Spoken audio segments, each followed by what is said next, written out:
Pozdravljeni! Danes so ponovno na vrsti vaša vprašanja, tokrat izjemno aktualna tema. Glede na dogodke iz zadnjih ur, nekoga izmed vas zanima, kaj pomeni odhod glavnega pokrovitelja ekipe Williams, Rookit.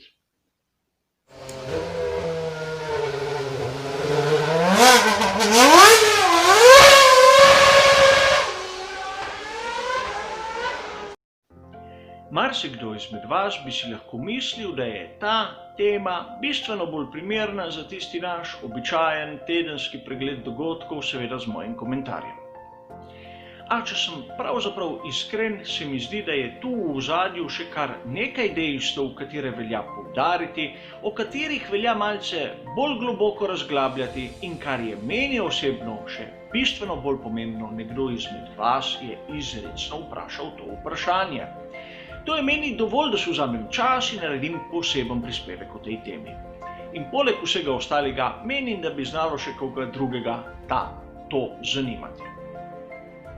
Rookit je v Formulo 1 prišel šele lani, meni osebno priznam dokaj neznano podjetje. Podpisal je izjemno zanimivo pogodbo z ekipo Williams, kjer je postal glavni pokrovitelj. In ta dogovor naj bi veljal do konca sezone 2023, vsaj tako poročajo viri. In to nam pove dve stvari. Prvič to, koliko veljajo pogodbe v svetu Formule 1. Ne vem, če so vredne papirje, na katerem so napisali. In drugič, kako lahko pride do tako enostavnega razdrtja pogodbe.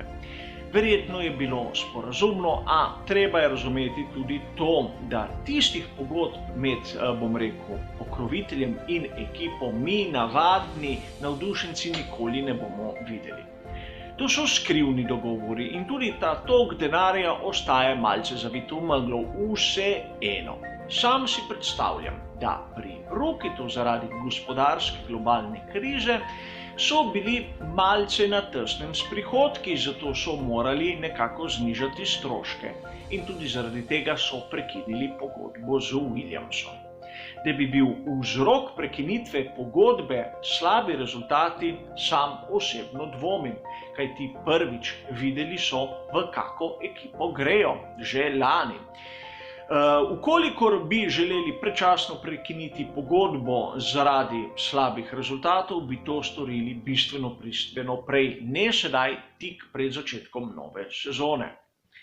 In drugič, površino, katero so jo imeli na razpolagi pri Williamsu, je bila bistveno cenejša kot pri verjetno kaki drugi ekipi. Zato so imeli tudi tukaj kar nekaj, pozitivnih strani, zakaj ostati pri ekipi Williams. A moramo biti iskreni, v zadnjem obdobju, in govorimo 2019-2020, ni bil to edini pokrovitelj, kateri je kar tako na hitro izginil iz Formule 1. Seveda, spomnimo se vsi lanske sezone ekipe Haas in Rich Energy. Dosti smo pisali, dosti smo govorili, tudi jaz. Ampak tudi pri ekipi Racing Point, tisti Sport Pesa, kar naenkrat od danes do jutri ni bil več prisoten na bolidih. In govorimo spet o tistem glavnem pokrovitelju, tistem, ki daje ime.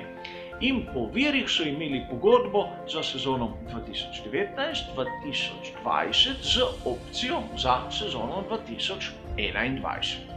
Govorice so bile seveda že prej, to ni vezano na to krizo, katero je povzročil koronavirus. A vseeno vidimo, da v Formuli 1 v tem času imamo kar nekaj takih malce majevih pokroviteljev. Kaj vse to pomeni za Williams, kar je bistveno vprašanje za vse nas, ki imamo radi ta šport?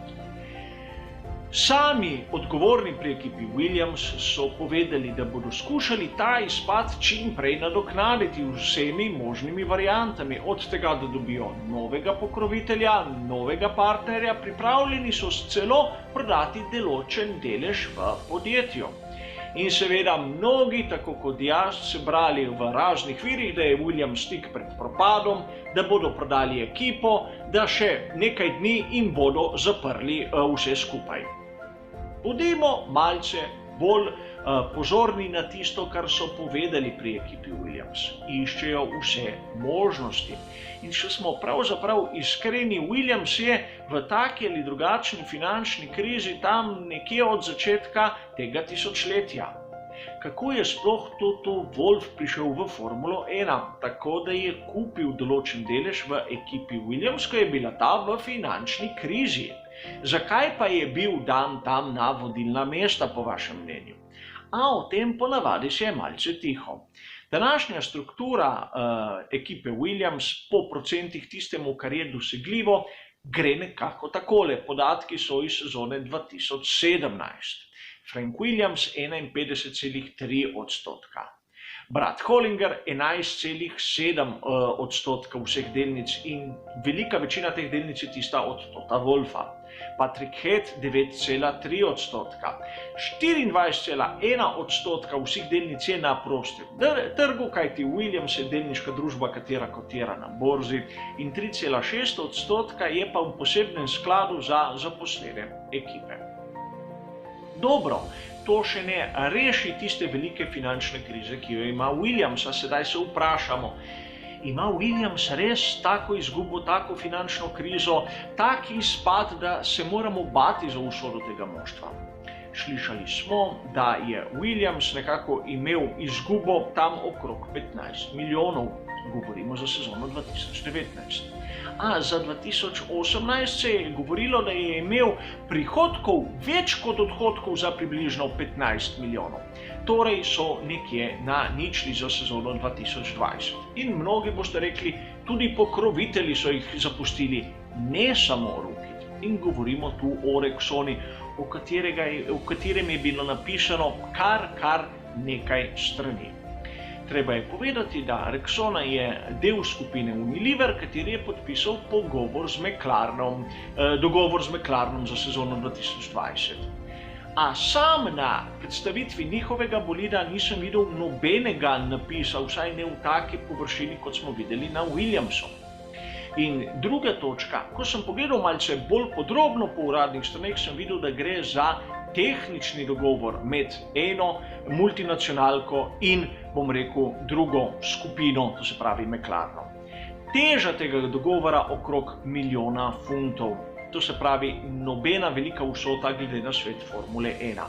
Ne vem sicer, koliko je Rexona bila vredna kot nalepka na Williamsu, a lahko si domišljamo, da ni bila pravzaprav tako draga tista površina.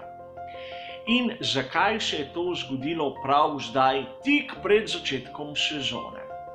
Lahko je vse skupaj tudi politična igra, namreč pri Williamsu so tudi malce bolj pretkani, kot si lahko mi mislimo. Namreč pred podpisom je nova pogodba Concorde in na novo se bo delilo denar. In Formula 1 rabi 10 ekip najmanj, da ima kolikor toliko zanimive dirke.